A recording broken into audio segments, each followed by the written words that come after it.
इस वीडियो में आपको महाराणा प्रताप जी की पूरी हिस्ट्री के बारे में पता चलेगा। भगदड़ मच गई। महाराणा प्रताप की सेनाओं ने मुगल सेना को यहाँ से 3 किलोमीटर दूर पीछे समतल क्षेत्र में, जहां अभी खमनोर गांव है, वहां तक खदेड़ दिया। इसी खमनोर गांव के पास बनास नदी के पास समतल मैदान में 7 घंटे का भयानक युद्ध हुआ। इस युद्ध में दोनों पक्षों से कुल 18,000 सैनिक मारे गए। जब ये युद्ध समाप्त हुआ तो वहां पर मानसूनी बरसात हुई और वहां पर कटी हुई लाशें और खून ने पानी में मिलकर एक तलाई का रूप ले लिया।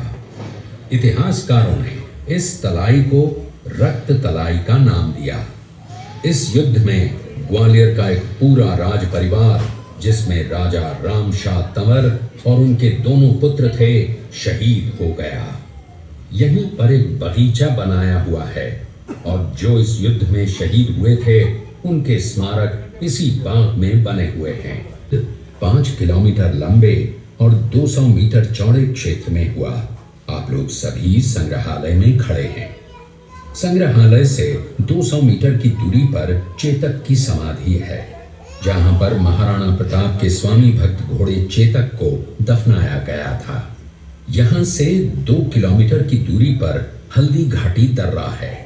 इस दर्रे की विशेषता है कि यहाँ की प्राकृतिक मिट्टी व पत्थरों का रंग हल्दी जैसे पीले रंग का है।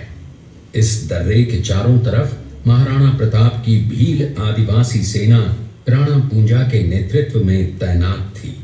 ये सेना तीर, भाले, पत्थर चलाने में कुशल थी।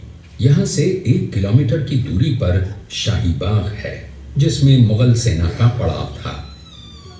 मुगल सेना 18 जून 1576 ईस्वी को प्रातः सूर्योदय के साथ मेवाड़ की राजधानी गोगुंदा की तरफ आगे बढ़ने लगी तो उन पर महाराणा प्रताप की सेनाओं ने आक्रमण किया और उनसे गोरिल्ला पद्धति से युद्ध किया।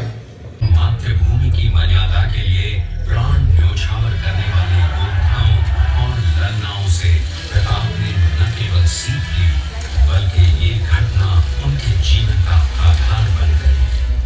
फरवरी 1572 को महाराणा उदय सिंह का देहांत योग्यता को ध्यान में रखते हुए सरदारों ने उनको राजगद्दी पर आसीन किया। होली के दिन उनका गोगुंदा में राज तिलक हुआ। उस समय तक लगभग सभी राजाओं ने अकबर की अधीनता स्वीकार कर ली थी। एकमात्र महाराणा प्रताप ने अपना मस्तक अकबर के आगे नहीं झुकाया। प्रताप मुगलों से लोहा लेने की तैयारी में जी जान से जुट गए। 18 जून 1576 की सुबह हल्दी घाटी और खमनोर के मध्य एक मैदान में ऐतिहासिक युद्ध हुआ। महाराणा प्रताप की सेना गोगुंदा से हल्दी घाटी पहुंची, जबकि सेनापति मानसिंह के नेतृत्व में मुगल सेना ने हल्दी घाटी के ठीक नीचे मैदान में अपना मोर्चा जमाया। मुगल सेना के हरावल दस्ते द्वारा घाटी में घुसपैठ करने के प्रयास की प्रतिक्रिया स्वरूप महाराणा प्रताप की सेना मुगलों पर टूट पड़ी। प्रताप के हरावल सैन्य दलों का नेतृत्व पठान हाकिम खासूर कर रहे थे। हीरू राणा, जो राणा पूंजा के नाम से भी जाने जाते हैं, उनके नेतृत्व में भील आदिवासियों ने गोरिल्ला पद्धति से युद्ध करते हुए मुगलों के छक्के उड़ा दिए।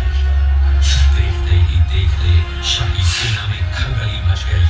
रक्त तलाई घोड़ों की टोपों, हाथियों की चंघारों और तलवारों की झनकारों से गूंज उठी।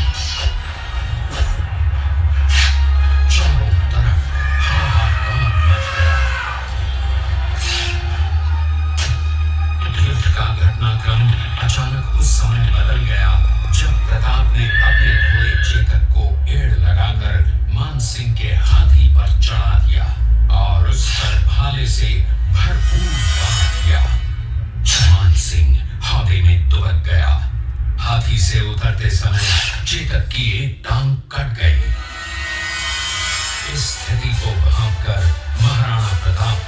शक्ल सेनापति झालामान ने महाराणा प्रताप से आज्ञा लेकर उनका राजमुकुट धारण किया। मुगल सेना झालामान को महाराणा प्रताप समझकर इन पर टूट पड़ी और झालामान शहीद हो गए। उधर चेतक ने अपने स्वामी को 5 किलोमीटर तक 3 टांगों पर ही लेकर एक बरसाती नाले को पार किया। उसके पश्चात और उसके प्राण पखेरु उड़ गए। इस युद्ध से महाराणा प्रताप के मन पर गहरा प्रभाव पड़ा। परिणाम स्वरूप उन्होंने मुगलों पर विजय प्राप्त करने तक राजसी ठाट बाट छोड़ने और पत्तों पर भोजन करने का प्रण लिया, जिसे उन्होंने जीवन भर निभाया।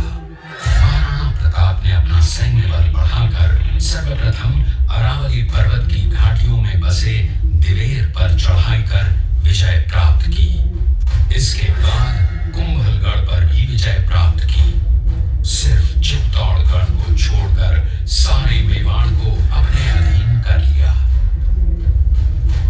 कालांतर में महाराणा ने चावंड में अपनी राजधानी स्थापित की।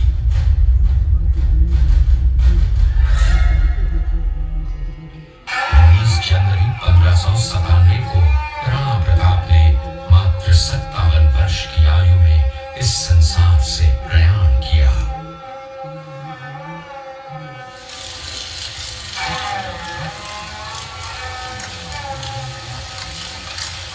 हल्दी घाटी का युद्ध एक सांप्रदायिक युद्ध न होकर आत्मसम्मान, मातृभूमि की स्वतंत्रता व स्वाधीनता का संघर्ष था।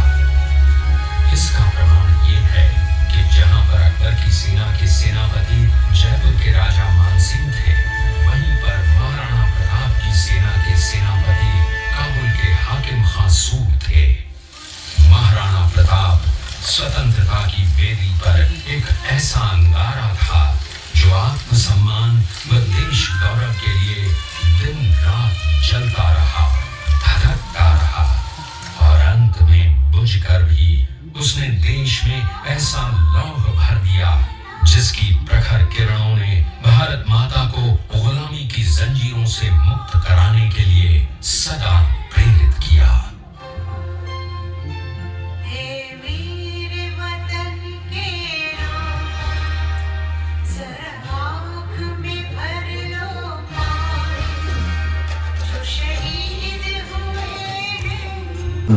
जौहर कहते हैं।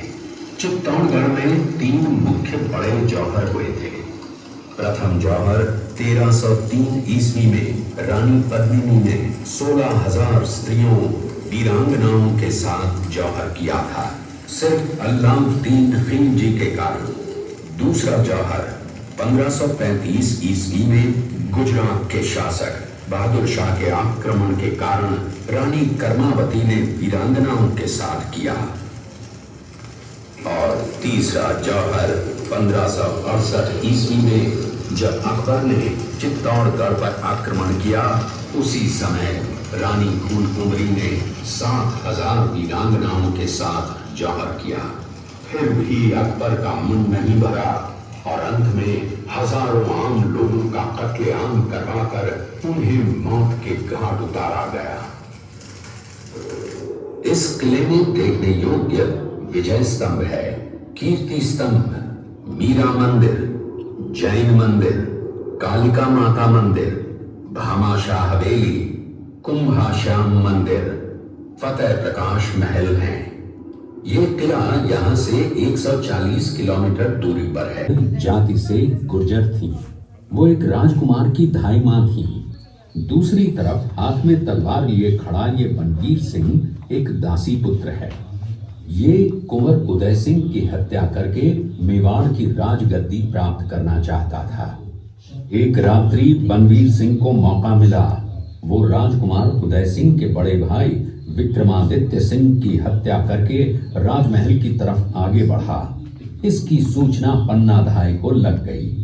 कुछ समय तक पन्नाधाय चिंतित हुई। तभी पन्नाधाय ने अपने पुत्र चंदन को राजसी कपड़े पहनाकर पलंग पर सुला दिया और उदय सिंह को एक टोकरी के अंदर छिपाकर पत्तों से ढक के महल के बाहर निकालकर गुप्त रास्ते से कुंभलगढ़ भेज दिया।